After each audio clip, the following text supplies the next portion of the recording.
Written below is the last known statement of Benjamin Harper, a former parish priest serving the village of Barton, Cheshire.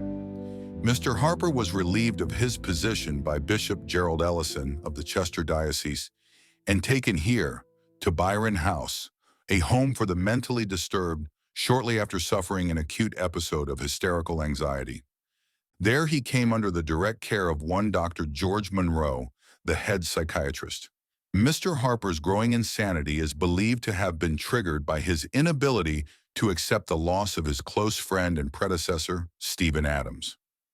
Following the death of his mentor, Mr. Harper suffered a rapid decline in both his sanity and his faith that ultimately led to his confinement.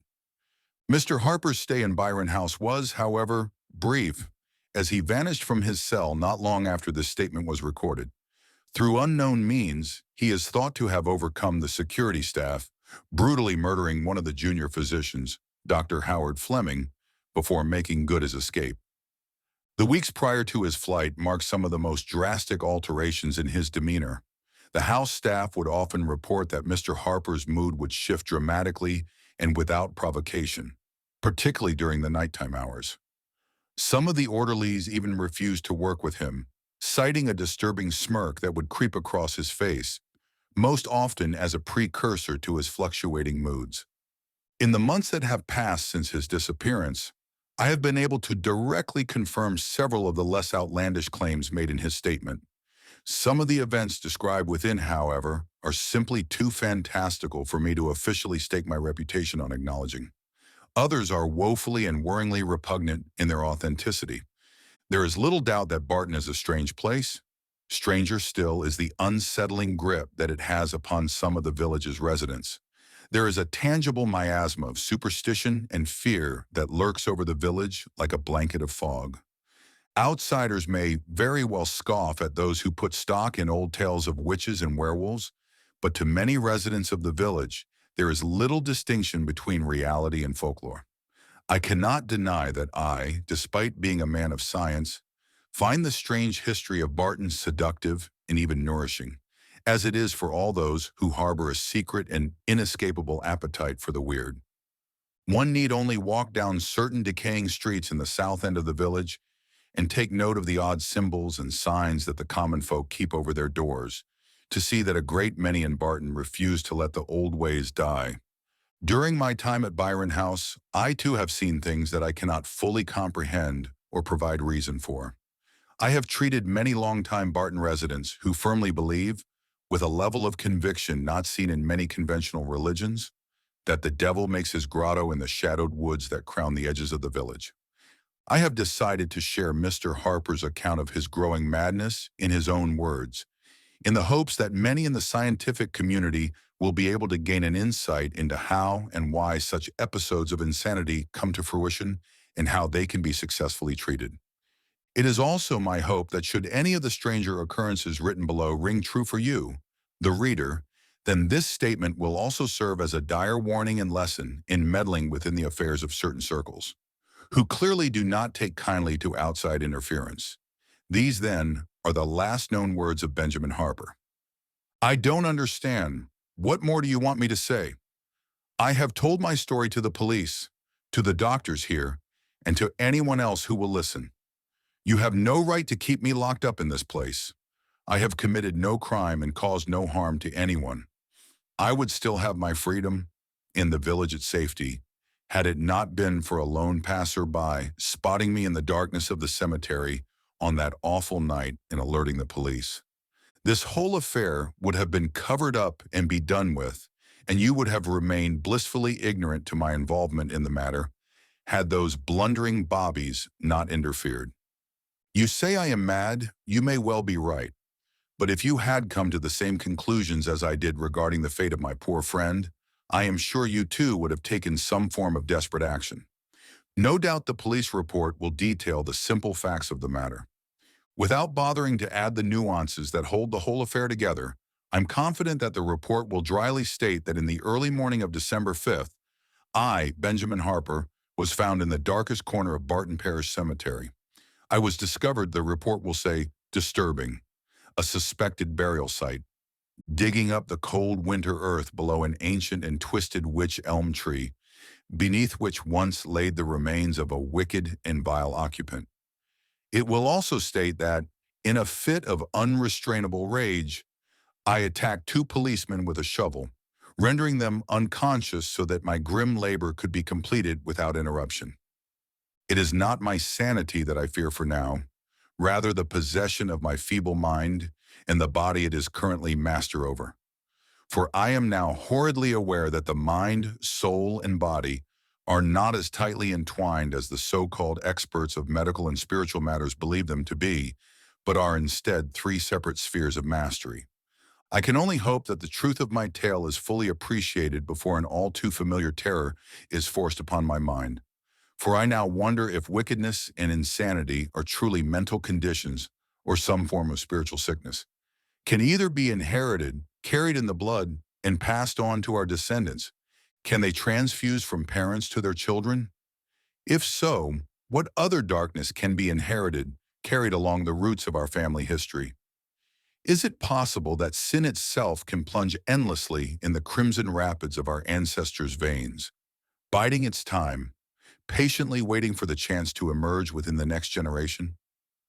I confess to you, gentlemen, that I am uncertain as to the authenticity of what I am about to tell you. The terrible truth is that, ever since I came to Byron House, I cannot recall if what happened was but a dream. Even now, I cannot say with any certainty that I am awake or simply dreaming that I am awake. The boundary between reality and hallucination is a frail shroud indeed, and who can say from which side of the curtain any of us is truly peeking? Hark, gentlemen, hearken unto me. I beseech you to take heed of my words. There is something wicked out there in the backwoods and borders of our village. Though its earthy fetters have been laid to waste, the potency of its spirit lingers. In time, it will find a new home and set its powers against us. For the sake of my soul, as well as the soul of my dear friend, I will now try to recount for you in detail that blasphemous chain of events that led me to the grave of Francis Ellis Pendle, the occupant of that hidden burial chamber, and immerse his body in acid until nothing but bubbling black sludge remained. Stephen Adams had been a family friend for as long as I could remember. A devout man of God, he had been the local vicar since I was a young boy and was very much loved by the community he served. He never married or had much in the way of a family of his own, and as such, I think he had always looked at me and my mother as his own flesh and blood.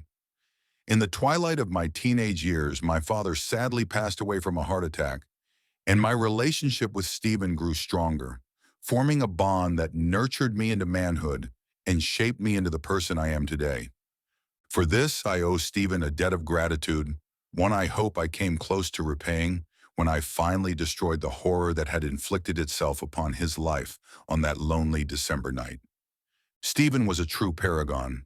Godly, honorable, and wise, he was devoid of vice and all the other flaws inherent in most of us.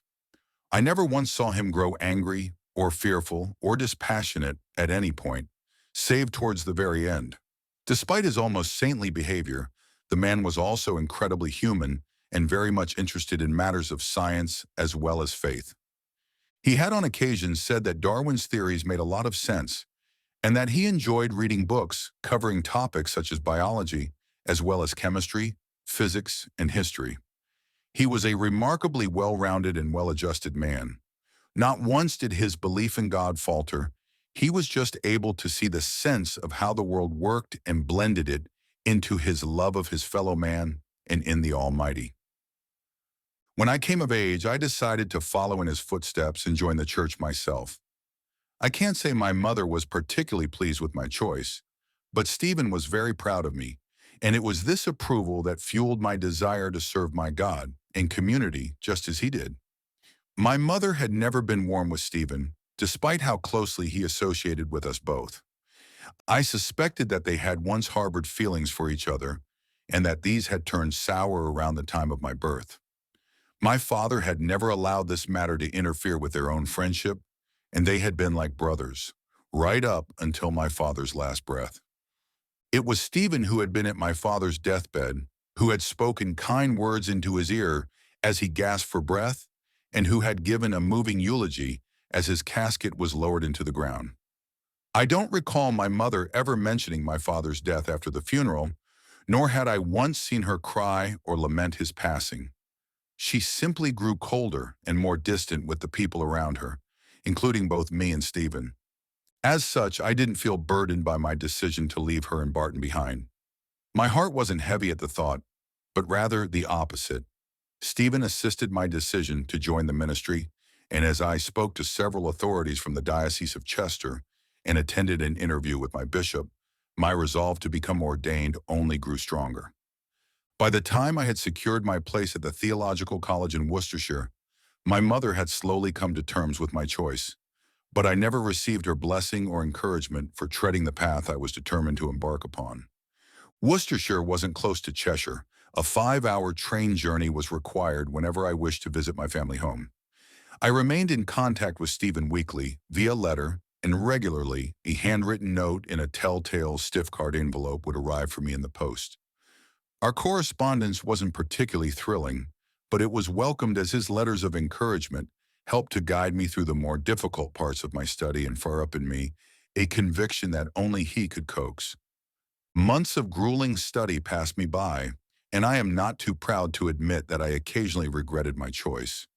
During these bouts of demoralization, I would call my mother, who would delight in such talk and beg me to return home. A gesture I found bemusing, considering her absent feelings for me were part of the reason that I chose to leave Barton. It was Stephen's letters, however, that held me back and kept me upon the path I had chosen for myself. On rare breaks, I would return to Barton for brief stays and would check in on my friend, and we would chat about the various topics we had discussed in our exchange of letters. Stephen's main areas of interest had changed drastically in the months I had been gone, and he was now ferociously researching local Cheshire history, in particular our folklore and other esoteric matters, the details of which were lost on me. I would make a token effort of visiting Mother, but the blanket of cold repression that fell across the kitchen as we sat there in silence over a pot of tea was becoming more and more unbearable. Once or twice I felt as if she wanted to tell me something, but she would stop herself before anything significant left her lips, and she would instead inquire sarcastically as to Stephen's well-being before reaffirming her objection towards my study. But as time passed, these sojourns to Barton ceased altogether, as I threw myself deeper and deeper into theological pursuits, relying solely upon Stephen's letters to keep me informed about how my mother was faring. It had been some weeks before I noticed a gradual change to my routine that piqued my interest in matters beyond my own affairs. So engrossed had I been in my studies that I had neglected to notice that Stephen's letters to me had abruptly stopped. I waited a week before sending him a note of my own in hopes of a response, but nothing came. I could only assume that he had become engrossed in study himself, as he had the habit of picking up a new topic and devouring as much information on it as he could before finding a new sphere of knowledge to move on to. To be quite honest, I was focused on my own study and so welcomed the break in my weekly task of finding something interesting to fill my letters with. This absence of communication lasted just under 5 weeks, when eventually one of Stephen's letters arrived for me on a Friday morning. I was already on my way out and so opened the letter and read its contents whilst walking to the local parish I was helping to curate at. Dodging traffic and pedestrians alike, I read the note and folded it into my pocket, determined to pen my reply as soon as time permitted. As best as my memory serves me, the much-delayed letter read as follows. Benjamin, firstly, let me apologize for my lack of communication with you over the past few weeks. I have, as you may have figured out for yourself, stumbled upon a fascinating area of Cheshire history that our own parish was directly involved in some 2 centuries ago. Now, I understand that this is hardly an excuse for neglecting you, and I sincerely apologize if my absence has caused you any worry. Please read on, and I shall attempt to explain. I have been investigating our parish's history and in doing so, come across an obscure piece of information that points to a witch trial taking place within our community, well after the Witchcraft Act of 1735 had forbidden all forms of necromancy and sorcery from being punishable crimes. How scandalous! To think that our dear community of Barton was involved in some sordid affair, well after such matters had ceased to be acknowledged by the Crown. Details are sketchy, but it seems much of the affair was conducted in secret and many later records destroyed in order to prevent the facts surrounding it from ever resurfacing. Now, here comes the really intriguing part. The individual tried and executed for practicing witchcraft is none other than a distant relative of mine on my mother's side, one Francis Ellis Pendle. This is how I was able to unearth certain details, as they have been sat my family's records for over a century. The whole matter has me deeply excited, and I am currently waiting on several sources to provide me with information on various subjects. But I believe I am close to worming out the truth. I have reason to believe that this ancestor is buried right here in the parish cemetery. Try as I might, I cannot find a grave, but from what I have read, witches were sometimes buried in unmarked plots, a curse upon their names, and a final punishment for trucking with the devil. It was also a precaution, for if any of their coven could unearth the remains, they could restore them to life, or so the folklore goes. But here I am, getting ahead of myself again. How have you been, my boy? I look forward to hearing about the past few weeks I've missed out on, so please furnish me with all the details. I understand you will be finishing your first year soon, and once you have, I ask that you come to stay with me in Barton for a while, for there is much we must discuss about my findings. Take care of yourself, Benjamin. Yours truly, Stephen. The letter did not unnerve me in the least. It was just like him to find some new topic to obsess over, and I thought little about the matter. Stephen had always been this way. No doubt in his next letter, he would be talking just as enthusiastically about a completely different topic, with witchcraft far from his mind. I wrote a meager reply that night, nothing terribly fancy, just a passive interest in what he had mentioned, and also a little update on how my own studies were progressing. I responded to his invitation to join him at Barton Parish, and said that it would be a pleasure to spend some time with him. After my first year was finished, I was able to come home for Christmas. To my delight, my mother invited Stephen to our home for lunch. Christmas itself is a busy time for the ordained, but I was grateful for the snatches of conversation we managed to have.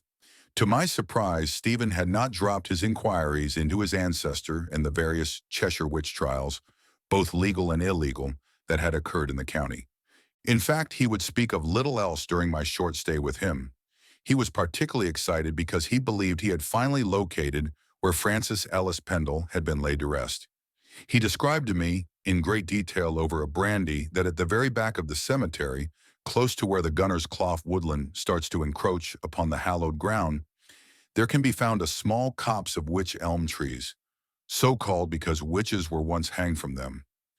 It was his belief that Francis had been interred in the ground beneath one of these trees, a precaution levied against him, as the old folk believed that the roots of a tree would pin the witch's body and soul in place, denying either the power to rise from their grave and avenge themselves upon the living.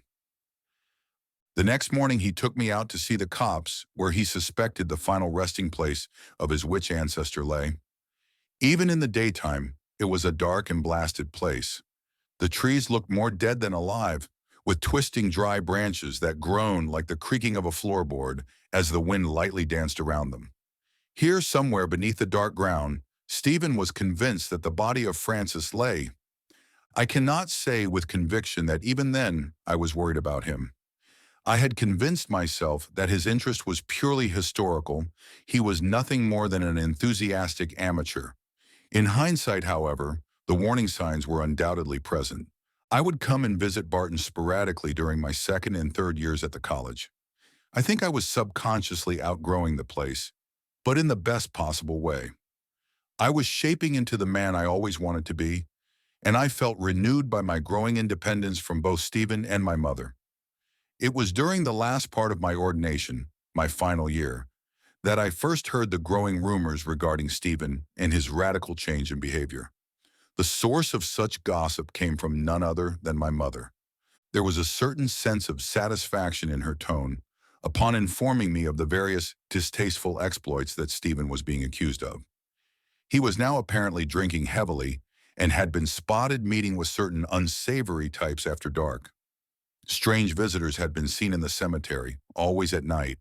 He was, she said, keeping company with odd strangers who spoke in foreign tongues and who wore bizarre clothing.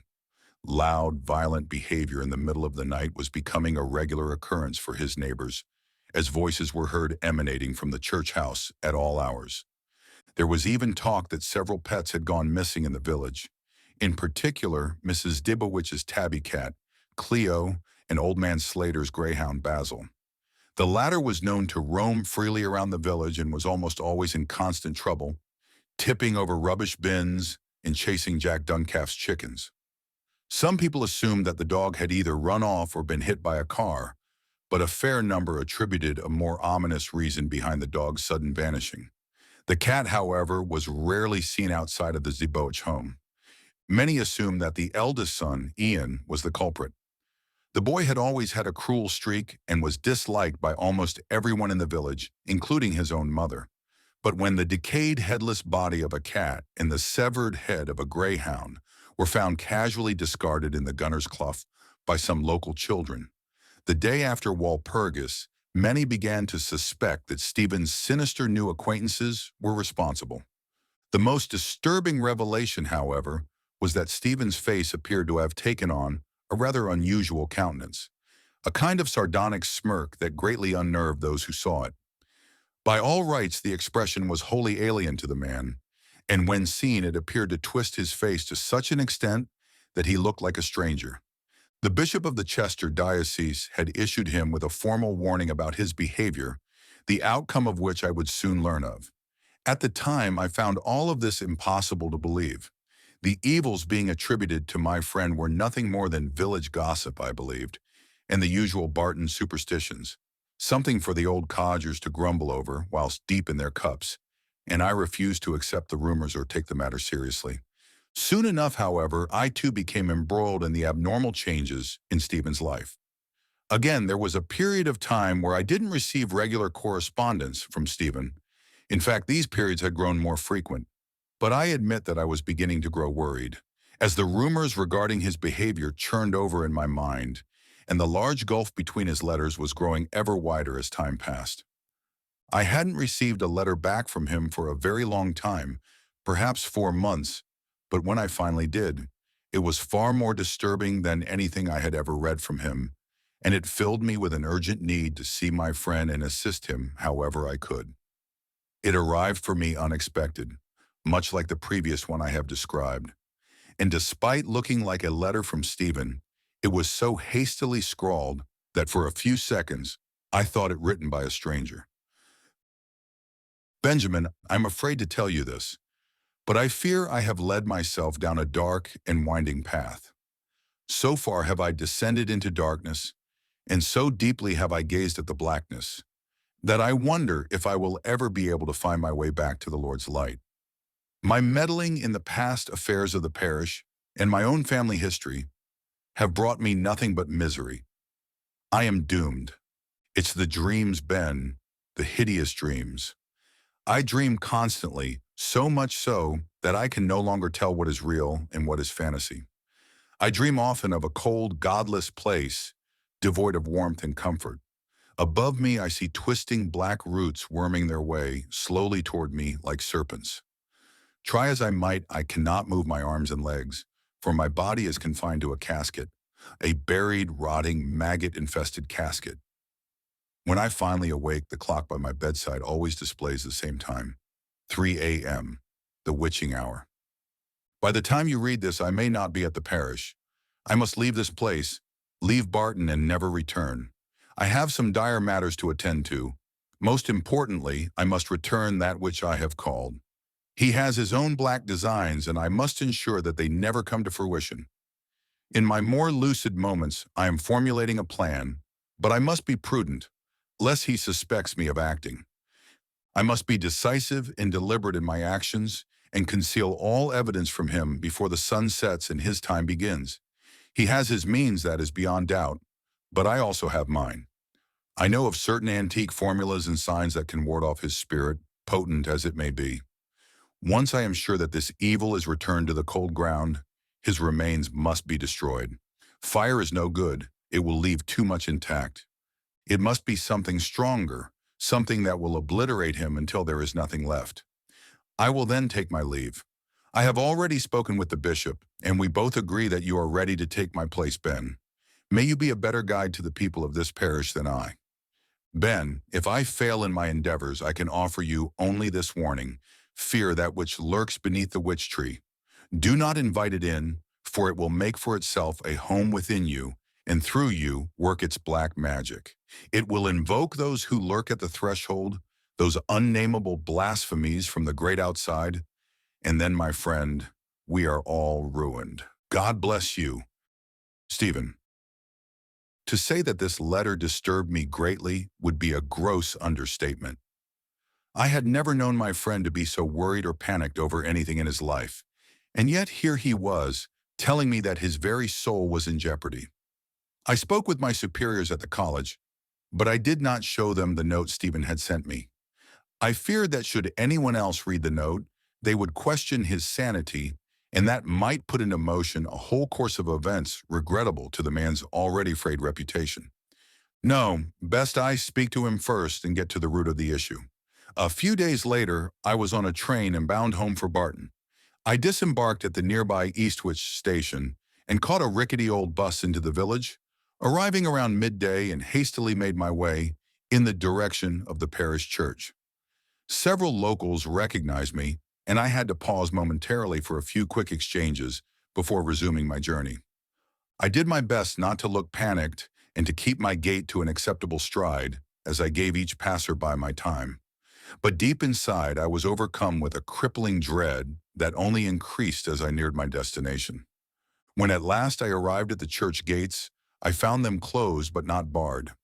Pushing their heavy iron frame inwards, I walked past the small stone fountain, which was bone dry and not flowing, with the gentle trickling sound that usually welcomed visitors. The surrounding benches that crowned the fountain were empty, as was the entire churchyard and cemetery. I couldn't help but notice the serene yet disturbing quiet of the place as I headed straight for the church doors, which were worryingly locked. I looked around puzzled. Stephen should have been inside and getting ready for the evening service. I picked up my bags and made my way around the church and towards a small residence at the back where Stephen lived. The front door, like that of the church, was locked. The curtains were open, and I peeked inside but could see no signs of life. I then did a quick tour of the perimeter, knocking and calling on every door and window before returning to the front. I assured myself that there must be a perfectly mundane excuse for him not being present at the church, and mused that maybe he was out picking up provisions from Littler's store on Townfield Lane. The relief of such a normal explanation was abruptly shattered, however, by the gruff and familiar voice of a man barking out to me from the direction of the cemetery. "Vicar's gone, Ben, and I don't suppose he's coming back anytime soon." I cocked my head in the direction of the voice and called out, my words feebly battling the expanding gusts of wind that were coalescing piles of brown autumn leaves, causing them to dance around the dry gray fountain behind me. "Is that you, Ted?" I called out, already knowing the answer to my question. To meet my reply, the tall and wiry frame of old Ted Quilt slowly emerged from behind a large headstone. He had a small shovel in one hand and was no doubt tending to the earth around the cemetery, just as he had for as long as I could recall. Despite the autumn chill, he wiped sweat from his brow and waved at me before picking up his tools. As he made his way towards me, his long white hair and beard billowing in the wind, I could not banish thoughts of the old pagan gods from my mind. With his towering height and wizened but friendly old face, he reminded me of Woden, the chieftain of the gods and leader of the dreaded wild hunt from the old Saxon legends. "Sorry, Ben, didn't scare you, did I? I heard you come in. Well, I heard the gate clang. Figured I'd let you look around before speaking up." "No, it's quite all right, Ted," I replied. "What did you mean just now that Stephen was gone and wouldn't be coming back?" "Best if you come inside, boy," he said solemnly. "The vicar left me some instructions for you, and the keys to his house. Come on, I'll make us some tea. He rested one of his giant hands on my shoulder. I won't lie to you, Ben. I've got some queer things to tell you. With that, he pulled the front door key from the back of his tattered trousers and unlocked the front door of Stephen's house, causing the lock to make a heavy clunking sound as the door opened ajar. He entered and I followed behind, still confused as to what I could have missed in the time since I last heard from Stephen. Ted immediately headed for the kitchen, where true to his word he put on a pot of tea and then sat down to roll himself a cigarette whilst waiting for the tea to brew. Hungry? He turned to ask me, scraping his tongue across the cigarette's paper skin and gesturing to some biscuits on a nearby plate. Later, perhaps, I replied with a weak smile. The smell of the brewing tea filled the room and offered me a little comfort. Stephen had always appreciated a strong tea. I placed my bags down and looked around the room. It was exactly how I remembered it, untouched and impeccably clean, as was Stephen's fancy. Ted looked quite out of place in such an uncluttered arena. With his wild beard and dirt-stained clothing, he didn't say anything to me, engrossed as he was in his cigarette rolling, which caused me to grow a little impatient with the man. Look, if something has happened to Stephen, you have to let me know quickly, Ted. What is it? He proceeded to pour 2 cups of tea and, after passing one along with a small jug of milk, he struck a match and lit his cigarette before leaning back in his chair and sighing. There isn't an easy way to say this, Ben, so I'll just come out with it. Stephen has left the parish.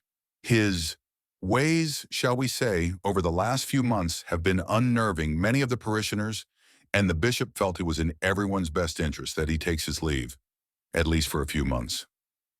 I nodded, not so much in agreement but simply out of shock. I reached into my pocket and pulled out the last 2 letters Stephen had sent me and handed them over to Ted, who placed his cup on the table and took them into his huge hands without saying a word.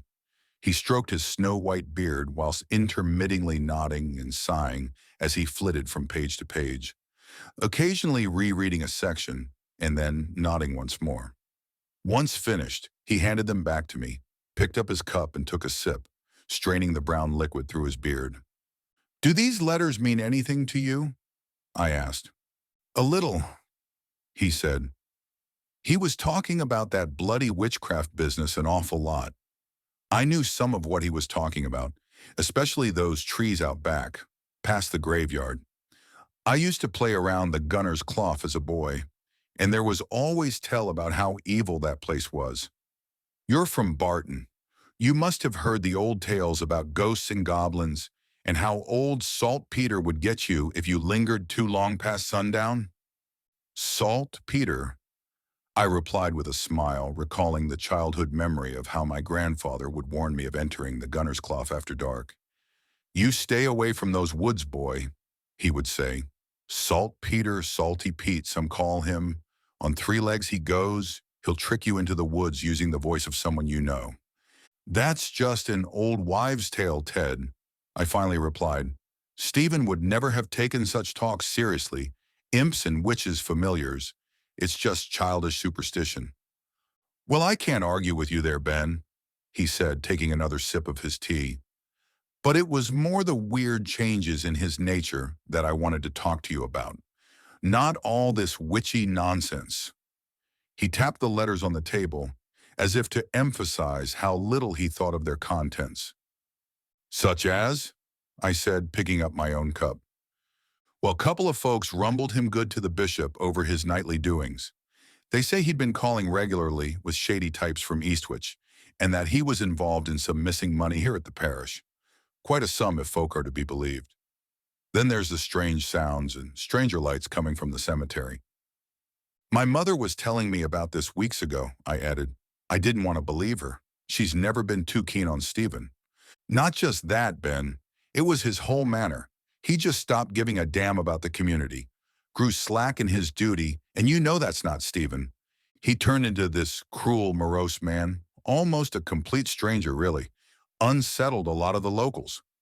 He took a few more sips of his tea and finished his cigarette before continuing. So there was a village meeting, and with the agreement of the diocese in Chester and the bishop, it was decided that he should leave us. Can't say I know where he's gone, but I reckon they'd want you to take over his duties if you're willing, at least until the bishop can find a replacement.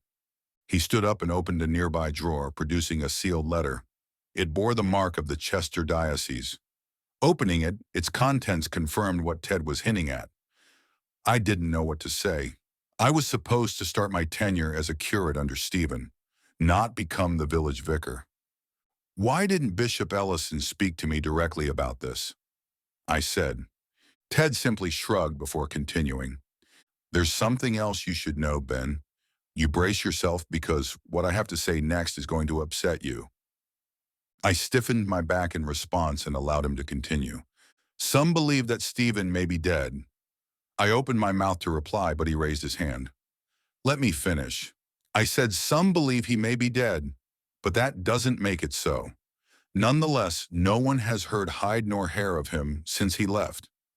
Phil Crouch heard a rumor that a man who looked just like Stephen had been spotted down by the locks a few nights ago. You know, the ones on the river down past the canal that runs through Blackcroft? He was ranting and raving. Stephen, that is, almost as if he was having a quarrel with himself. Well, Phil says he came out to see what the fuss was, and he swears hands down that he saw Stephen throw himself into the locks. He told the local bobbies about what he seen, but they couldn't find anything amiss. I thought you should know, lest you hear it from someone else in less favorable terms. I felt my world come crashing down around me. This was too much for me to absorb at once. Every man, be he a saint or a sinner, has his share of faults. But to hear of these developments, coupled with the last letter Stephen had sent me, and the news that he may have killed himself, not to mention the expectation that I should take his place at the parish. I'll need time to think about this, Ted, I said, standing up slowly. He nodded and finished his drink before standing himself. I understand, he replied. Look, no one is expecting you to hold a service or anything. The whole village knows the situation, and I just think they and the council are glad to have you here. You won't have to perform any public services, not until you are good and ready at least.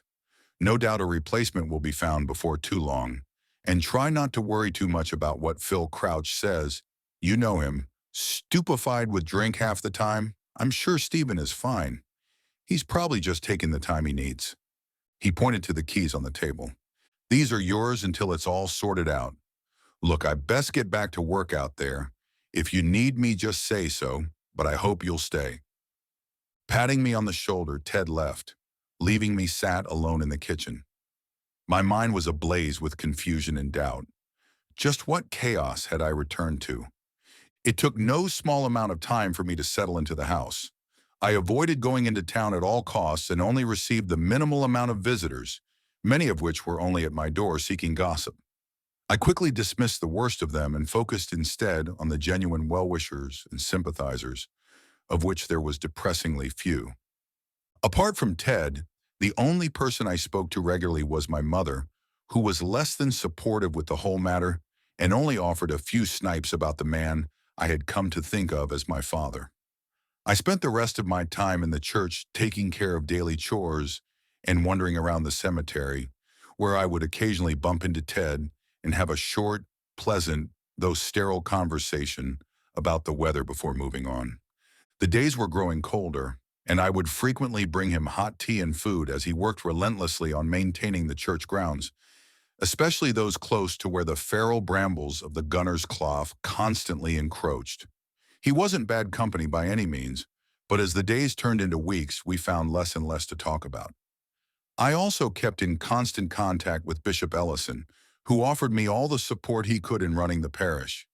He was confident that a replacement for Stephen would be found quickly, but was very sensitive about discussing it in detail, knowing just how close he had been to me. It was during one of these many daily excursions around the churchyard that I decided to revisit the wych elm trees that Stephen had once shown me. I had explored most of the large open cemetery and decided to walk around the far back end, which borders with the gunner's clough. I cannot state with any clear conviction what had possessed me to walk along that lonesome and lonely stretch of graveyard, crammed as it was with crumbling tombstones, the names of their occupants long since worn away by the passage of time. In the shade of those large forsaken trees, there rested some of the oldest and most decrepit headstones in the whole cemetery. Many of them leaned at steep angles and some had toppled over entirely, their surfaces now home to moss and lichen.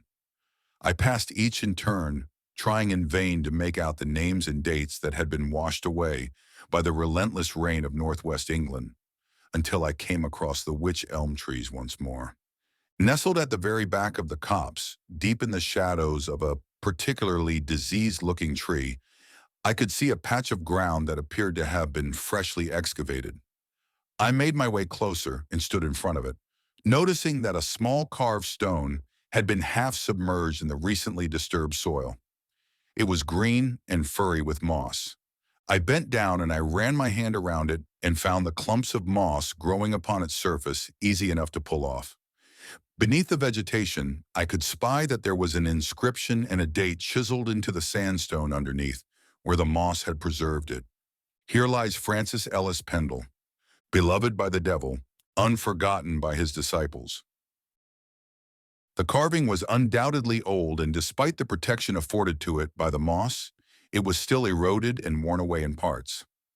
As I pulled the stone out of the earth, I noticed a newer, fresher-looking carving on the back. It was an odd shape, some kind of hieroglyph. It's difficult to truly say just what it was. It appeared somewhat similar to a pagan pentagram, but the lines were broken, resulting in a series of independent points, in the middle of which there sat what looked like a lozenge-shaped eye. In place of a pupil, there was instead a small flame-like shape. The symbol must have been heathen in origin, for I had never encountered its like in all my years of religious studies. The whole stone was perhaps only 10 inches in height, hardly what one would call a tombstone, but appearing to hold the same purpose. Instinctively, I dropped the stone close to where I had found it and rubbed the dirt off of my hands. I felt as if I had just come into contact with something unmistakably evil, as if my very soul had been touched by the hoary and eldritch nature of whatever darkness it had been used to commemorate. It was then that the words from Stephen's last note crept into my mind. Fear that which lurks beneath the witch tree. Do not invite it in, for it will make for itself a home within you, and through you work its black magic. The hour was growing late, and the dimming sun caused the darkness of the gunner's cloth to wash over me, enveloping me within its black folds. I had no desire to stay in that place, and hastily made my way back to the house, determined to reach it before the sun disappeared behind those vile trees. Once inside, I breathed a sigh of relief, and then set about preparing myself a supper of some toast and fresh tea. Try as I might, I could not banish the warning from Stephen's letter. Eventually, perhaps driven by a need to see if I had remembered his words correctly, I took the bundle of Stephen's letters from the kitchen drawer, where I kept them tucked away beneath some perished leaflets, and sifted through them until I found the one that mentioned Stephen's talk of witchcraft. I unfolded it and reread it until I came to the passage with the warning. I had indeed remembered it verbatim. Unnerved, I folded up the letters and hastily placed them back into the drawer. A moment later, Ted came into the kitchen, grumbling about the cold and wiping his mud-stained boots on the doormat. He nodded and helped himself to the tea I had brewed, before sitting himself down and pulling out his tobacco to roll himself a cigarette. I waited a few minutes for him to progress halfway through his task before broaching the subject of Stephen and his strange decline. So, Ted, did Stephen ever mention a grave to you? One out in the yard, close to the woods? He put his tobacco down and nodded. I saw him looking over it a bunch of times. He told me it was the grave of a witch, hung for his crimes hundreds of years ago, one of the last in England, he reckoned. And that was what he was studying before this change of character came over him? He nodded again and lit his cigarette with a match before extinguishing it with a shake of his hand. Studied is one way of putting it. Obsession would be another. You know, he converted the cellar of this house into some kind of study? A library, I guess you could call it. Filled it with all sorts of queer-looking books. Latin, I reckon. Not unusual for a vicar, I guess. but some of them is written in German and others in languages I can't begin to understand. Not only that, but he moved all kinds of bloody chemicals and equipment into there too. Can't really say I recognized most of it. Place stinks to high heaven. Is it still there in the cellar? I asked. No, I reckon he took almost everything with him when the bishop told him to leave. Might be some bits and pieces down there, but you'd be lucky to find much. We both then sat in silence, Ted turning his attention to a local newspaper folded on the table and myself to my thoughts. The next day, acting largely upon a hunch, I contacted the Eastwich College and asked to speak to their head, who turned out to be a rather jovial man called Lee Humphrey, who was all too happy to answer any and all of my questions. Over the phone, he confirmed a suspicion of mine that he and Stephen had had some mild correspondence concerning lab equipment and various chemicals, compounds, and acids. He reeled off several overly long and complex names, oblivious to the fact that I was totally ignorant of what he was speaking. I thanked him and hung up the phone, a few more pieces of the puzzle slotting into place in my mind. The distance between them, however, was too great to form a larger, cohesive picture. Witchcraft and science, chemistry and an obsession with a 200-year-old hidden grave. How did they connect? Determined to uncover more, I decided to visit the library Stephen had set up and then dismantled during that time we were separated. The entrance to the cellar was in the kitchen, behind a narrow door that I first presumed to have been a broom cupboard. It concealed a flight of cold stone steps that led to a distinctly dank and musty underground room. A few cramped shelves on the walls either side of the steps housed a collection of mundane objects, candles, dried-out paint cans, and the like, but also, luckily, a working torch. I took the ladder and switched it on as I descended the steps. The cellar wasn't very far down, but the low ceiling above the steps was frighteningly claustrophobic, and I was forced to cock my head to the side to avoid banging it on the wooden beams. I reached the bottom and found an open doorway to my right, which led into a very simple square room that, like the stairs, possessed an oppressively low ceiling and a strong, musty scent. I entered the cellar, relying upon the feeble cone of sickly yellow light emanating from the torch to make out any firm details from the malaise of murky darkness beyond. A large rotting wooden table served as a centerpiece for the room, and there were rows of badly handmade shelves lining the back wall, sagging and leaning at odd angles. The shelves were mostly barren, but there was evidence in the dust that a large collection of books had once stood here, and a bare steel skeleton of chemistry equipment and a few empty bottles sat on the desk. As I moved the light around, it reflected off several large bottles on another shelf to my right. Large, thick, almost barrel-like, most were full of clear yellow liquids, others were nut brown oil in color. A few were marked with hastily scrawled labels that read, "Royal Water." Beyond the collection of chemicals, there was a door that appeared to lead out of the cellar. This confused me, for I could not recall any outside entrance that led to the cellar beneath the house. The door itself looked ancient, with its rusted bolt and handle barely holding on to the crumbling wood to which they were both crudely nailed into. As I moved closer to it, the light from my torch caught something carved into the frame above the door.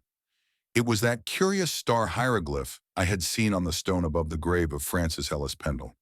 I ran my finger along the carving, almost as if to ascertain that it was real.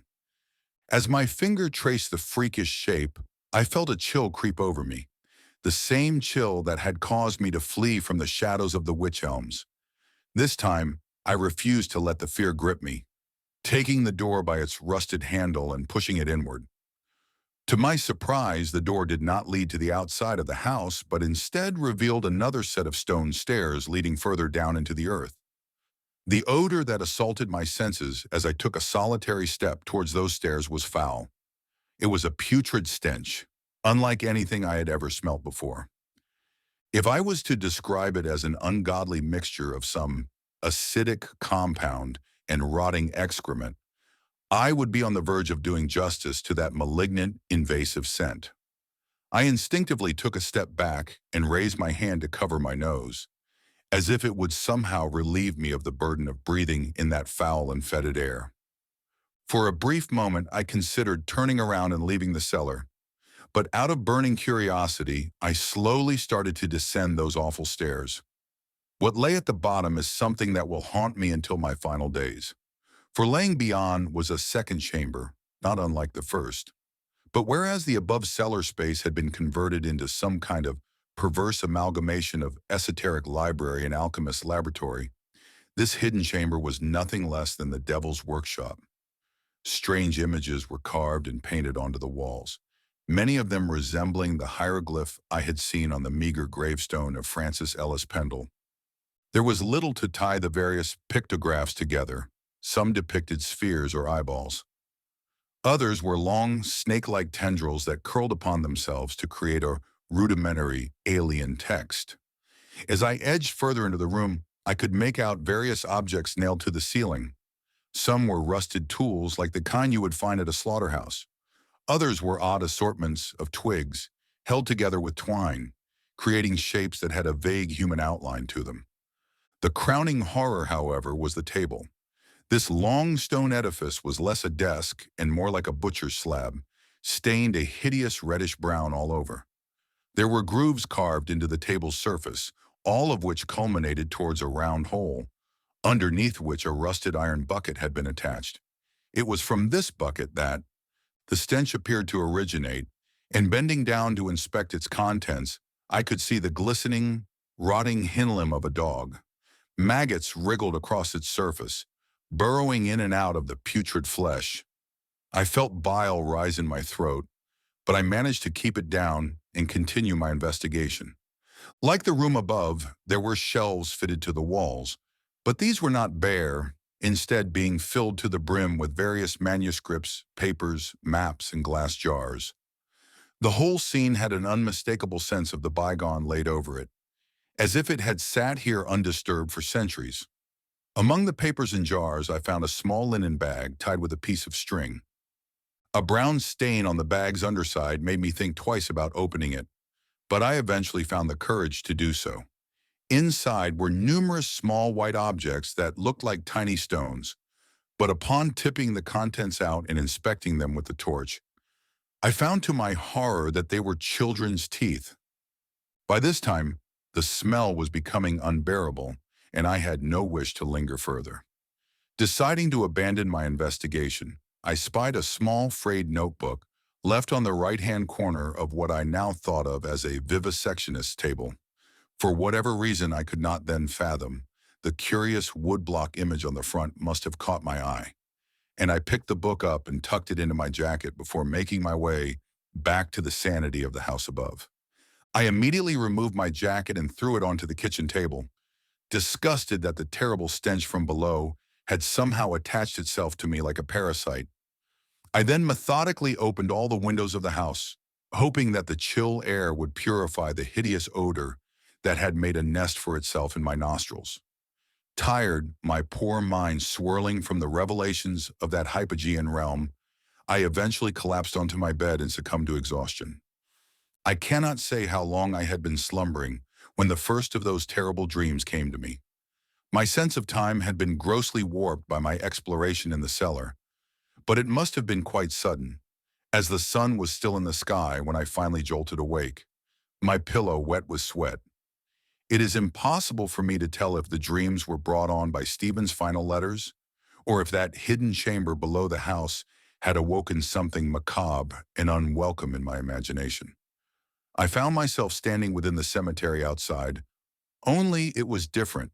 The land around me was sparser, with fewer tombstones jutting out of the soft, mossy ground.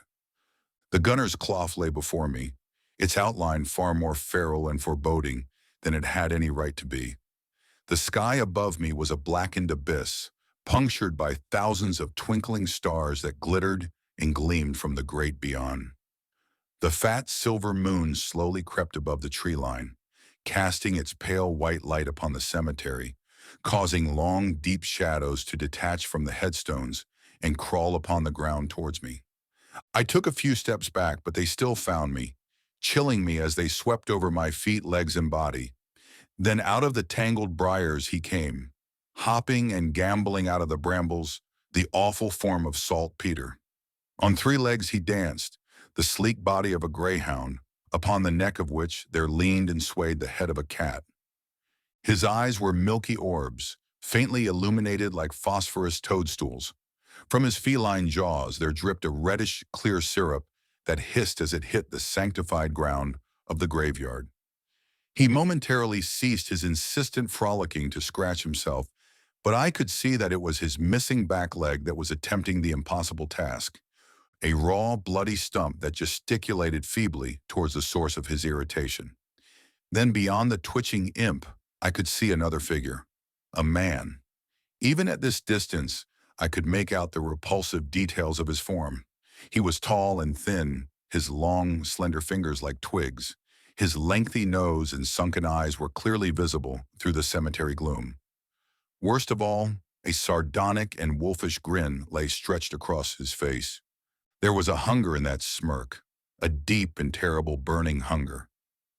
Then Saltpeter ceased his scratching, and in a hollow voice that somehow sounded like my mother's, spoke these words. "Come, child, come. We have marmalade and marzipan and all manner of baked treats for you. We have seed cakes and toffee apples. All that your heart desires. Come with me into the forest, and I will show you delights beyond your dreams." I felt myself being pulled towards those honeyed words, all the while the tall, sinister man said nothing, only grinning at me from beneath his wide-brimmed hat. "I can't," I stuttered. "It's dark, and my mother will want me home for supper." "Supper," replied Saltpeter, his rotting pale tongue licking across his chops. "Oh, we shall have supper, won't we, master?" The imp then looked up toward the terrible man, who stayed silent while nodding his head in agreement. I tried once more to turn away, but my feet were spellbound, marching me towards what I knew to be my demise. "Mother!" I cried out. "Mother, please! I am scared." The terrible man laughed as Saltpeter rubbed himself upon his master's blood-stained breeches, a wheezing purr emanating from his twisted form. "Mother!" I cried once more, the words mercifully pulling me back from the precipice of my dreaming madness. "Mother!" I whimpered, awake now and once more in my bed. To say that the dream, the nightmare, had unnerved me would be a lie. In fact, it was all I could think of for the next few days.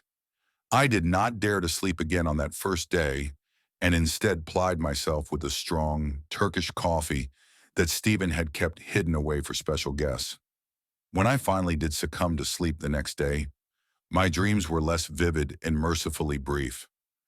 I felt the presence of Saltpeter and the terrible man on several occasions, but managed to awaken myself before they could make themselves known. I also dreamt often of the gunner's clough and of the outre copse of wych elm trees that lay beyond. The manuscript I had taken from the hidden cellar chamber lay forgotten on the kitchen table during this haunted time, until by chance a week or so later, I happened to find it beneath a small pile of local newspapers that Ted had been collecting. I was once again taken aback by the grotesque, demoniacal woodblock printing on the front of the manuscript. Sitting down and inspecting it further, I could see roughly a dozen or so figures depicted in the image. Most were what I would describe as crones and hags, many of them riding upon the backs of black goats and other less discernible creatures. Various furtive, demoniac characters were also shown, some of them dancing and copulating with the crones in disgusting detail. Around them were various smaller figures. I guess you would call them imps or familiars of varying anatomy. Many of the figures were oddly named, the text appearing next to them to be what I took for some form of early English. Queer titles such as Pyewacket, Grizzle Greedygut, and Peak in the Crown. But one of the odious creatures had a name next to its image that caused my heart to jump in my chest for a moment. The image was that of a three-legged hound bearing the head of a cat. Next to the beast lay the words, Saltpeter. I paused for a moment, images of that terrible nightmare playing out in my mind like a perverse pantomime. I glanced back at the yellowed manuscript. There was no title on the front, so I slowly peeled back the first page, and there, printed in bold black, lay the words, the Sussex manuscript, Cultus Maleficarum. No author or date appeared anywhere in the front or back of the manuscript, But as I flicked through, it opened on a section roughly half of the way through. This particular chapter must have been referenced many times, for the manuscript almost appeared to want to open at this point. I glanced down and saw the title, Calling Upon Thy Black Imp. It almost looked like something out of a cookbook, a repulsive recipe that was half profane, culinary instruction, and half magical incantation. Odious images accompanied the next page, showing a gnarled crone gleefully chopping up the bodies of rabbits, cats, dogs, and calves with an oversized meat cleaver. I decided to put the manuscript in the kitchen drawer next to Stephen's letters and did my best to banish its foul images from my mind. Days and then weeks passed by, and eventually I managed to put most of the past behind me regarding the horrid manuscript, as well as Stephen and his strange turn of personality. The dreams lingered for a while, but eventually they released me from their grip, and my sleep grew more restful. I resumed my duty as a stand-in vicar with a renewed gusto and opened the church. At first the locals were slow to return, but as word spread, my Sundays were soon busy, and I found myself welcoming faces new and old to my service. I allowed myself to forget about all this talk of black magic and imps and witches that had plagued my return to the village, and instead focused on serving my community, with the help of a few curates appointed by the bishop to assist me. I even found the courage to descend once more into the cellar and bricked up the entrance that led to the hidden room beyond. Thoughts of Stephen still occasionally crept into my mind, of course, typically in the form of short dreams I still experience from time to time, but these were less disruptive than my prior nightmares, being less sinister in nature. I had resigned myself to the awful truth that I may never see or hear from Stephen again, and so spent more time with my mother and rekindled a few friendships in the village that had grown cold whilst I was away studying. I grew keenly aware that I was being groomed by the diocese to replace Stephen as the parish priest and struggled with my conflicting feelings on the matter. I had managed, however, to develop a firm mental robustness that permitted me to carry on with my new daily routine, growing my flock and welcoming the Lord's light and forgiveness into the hearts and minds of my community. Sadly, this period of respite would abruptly end with an event that was singular in its horror and absurdity. It was an event that at a certain time in my life I would have welcomed wholeheartedly, but now it was one that filled me with an inescapable, cold dread. For the first time since returning to Barton, I finally received word from Stephen, a note that plunged my mind back into madness. The letter was from Stephen, but this wasn't obvious to me immediately, as it lacked not only the hallmarks of his handwriting, but also that of any normal, sane human being. The writing was a mere scribble, childish and scratchy. The cramped script appeared as if it had been fighting with itself as it spilled onto the page, in a vain effort to form some kind of discernible legibility. The paper itself was also odd. It appeared to have been torn from a book, as the printed stamp, "Property of Barton Library," appeared on the opposite side. The paper was also slightly damp, with water stains and a strange grit-like sediment dotted around the written words. The content of the note, as best as I care to remember, was as follows. Ben, don't have long before these hands are not mine. Manage to make it back to my body. I can feel him pulling me back to his. Don't think I can escape again. I will try. Do one last thing for me. I beg you. Beneath the tree, I am beneath the tree and in pain. His spirit is free now. It wants you. My body no longer suitable. Yours is better. I beg you, dig up the earth under the tree. Take what you find beneath and burn it. Not fire, must be acid. Take the royal water and drench his remains in it. None of the essential salts can survive. Do you understand? He can return if you use fire, dying slowly in the ground. I cannot stand the blackness anymore. I am myself for a few moments back here in my own rotting body to write and bring you this note. Soon I must return to the soil. My own fault, I called him, and he answered. I'm so sorry for bringing you into this madness. Do as I ask. Stephen. The note must have been hand-delivered, for it lacked a stamp or even an address on it. It was simply a folded-up piece of paper with Ben scrawled on the front in the same spidery penmanship. I needed some fresh air to clear my mind after reading the baffling note and took a brisk walk through the village. The vanishing sun was pleasant enough, but it was punctured cruelly by a cutting wind that caused my skin to shrivel with goosebumps. The village was quiet, and I saw only a few locals as I walked a loop around the village, starting at Townfield Lane and then along Runcorn Road, and finally back up Liddit Lane and toward the church. There was so much chaos flowing in my mind that upon returning home, I simply collapsed into a chair at the kitchen table and lay my head down. It weighed heavily upon my heart that Stephen was out there somewhere, either a drooling madman or the victim of some black sorcery that I could barely bring myself to give credence to. But if God and his mighty kingdom were real, as I had been raised to believe, then surely the devil and all the denizens of the pit must be also.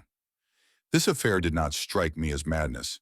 There was a revolting authenticity to it, not to mention an alien element that my mind struggled to grapple with in its complexity. As the sun sunk upon that day and gave birth to the inevitable darkness, I found myself drawn to the decanter of brandy that Stephen had kept in the lounge and indulged myself heartily of its warming contents.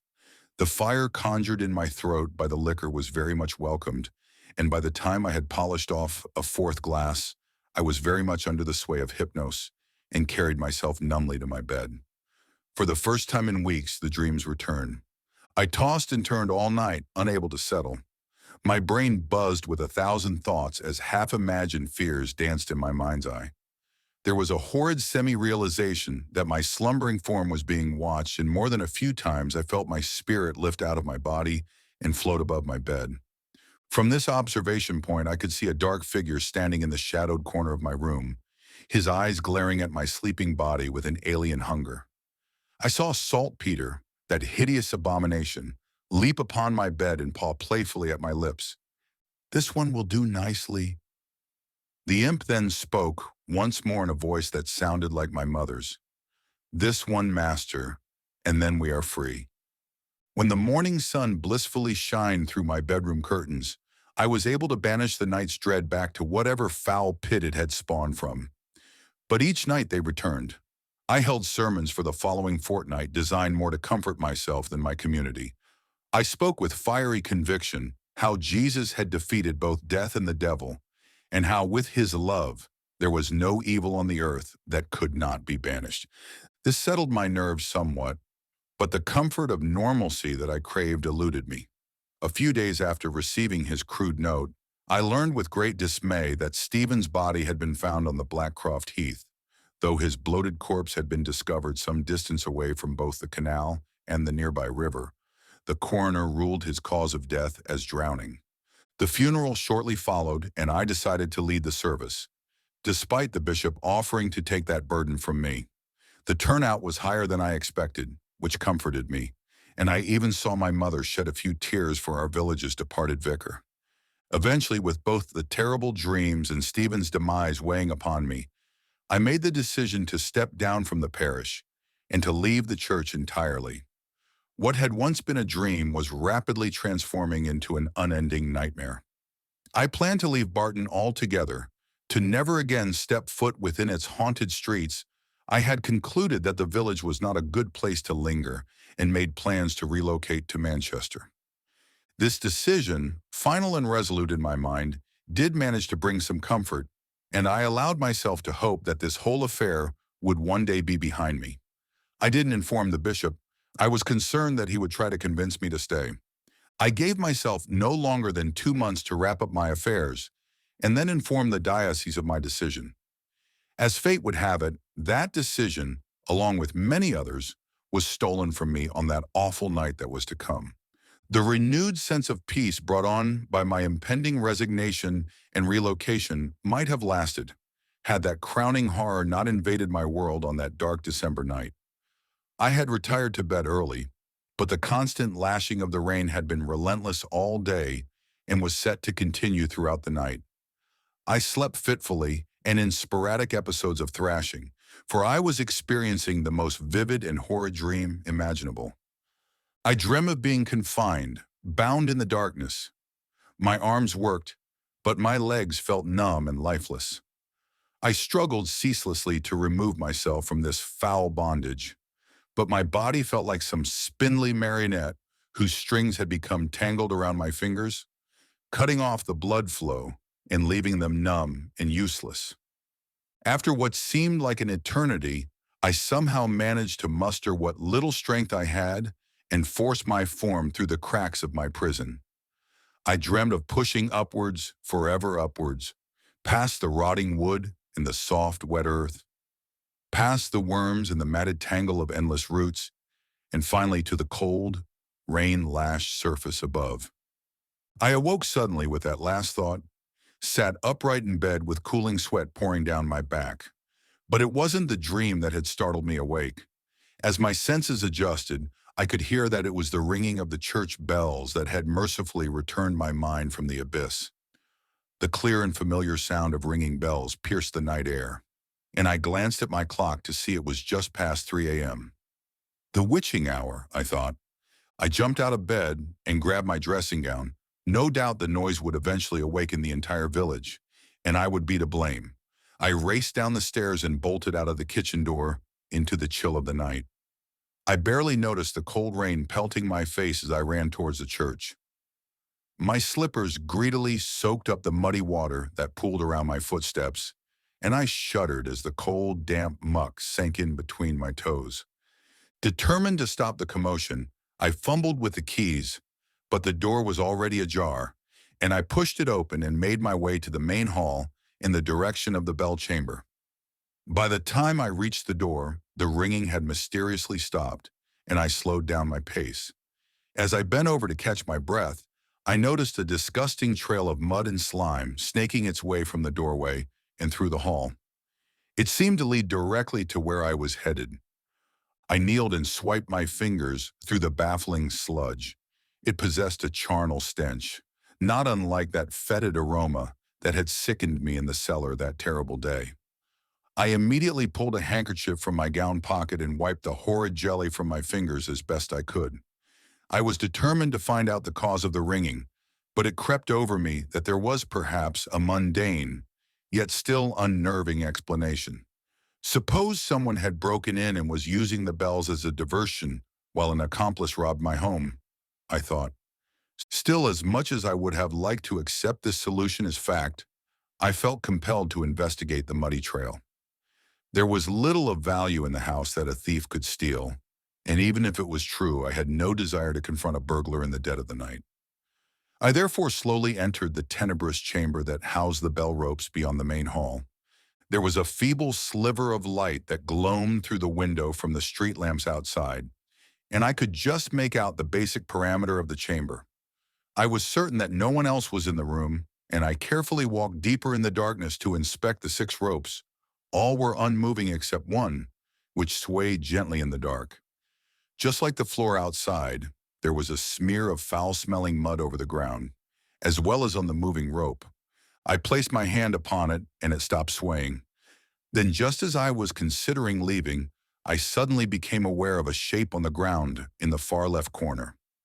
My eyes were still adjusting to the dark of the room, but at first I fancied it looked like a mud-stained bundle of rags and twisted sticks. But as I inspected further, a creeping horror washed over me along with a terrible recognition of what I was seeing. What did I see? That is at once an easy and a difficult question to answer, and is perhaps at the crux of this whole affair.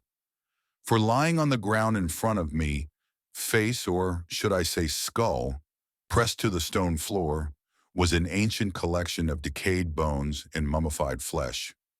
Chunks of stinking, sodden earth and flayed, tattered skin were wrapped around the grisly mound of necrosis.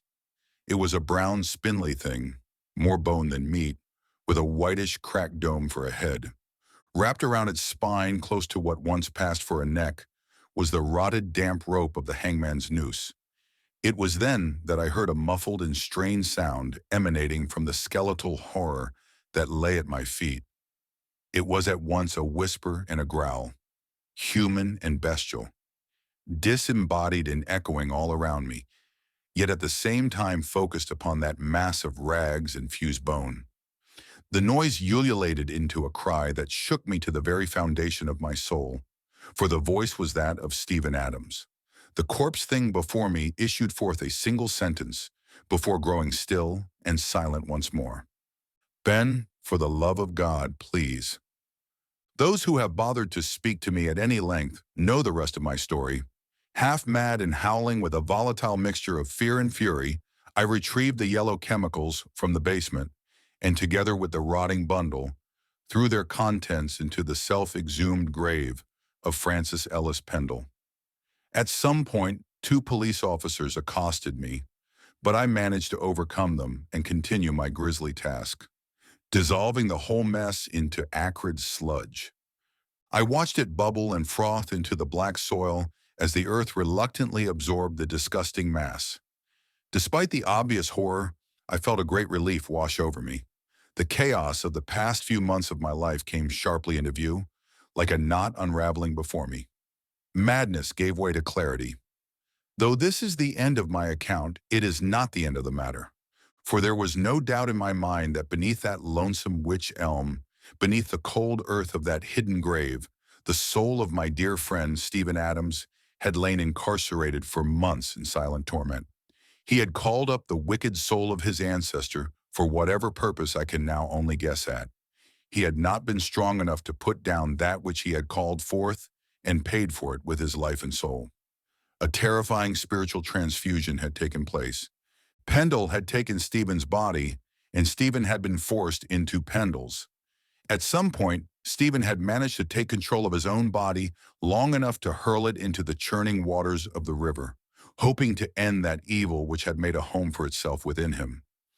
Stephen had been reduced to a mere consciousness as Pendle's spirit roamed freely.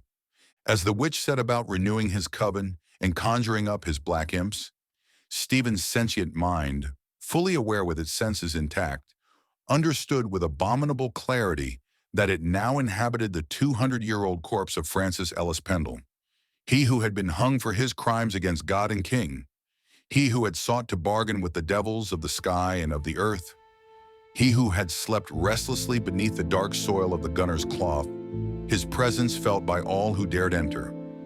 He who had dreamt of nothing but the torment and wickedness he would unleash upon the descendants of those who had delivered him to his grave.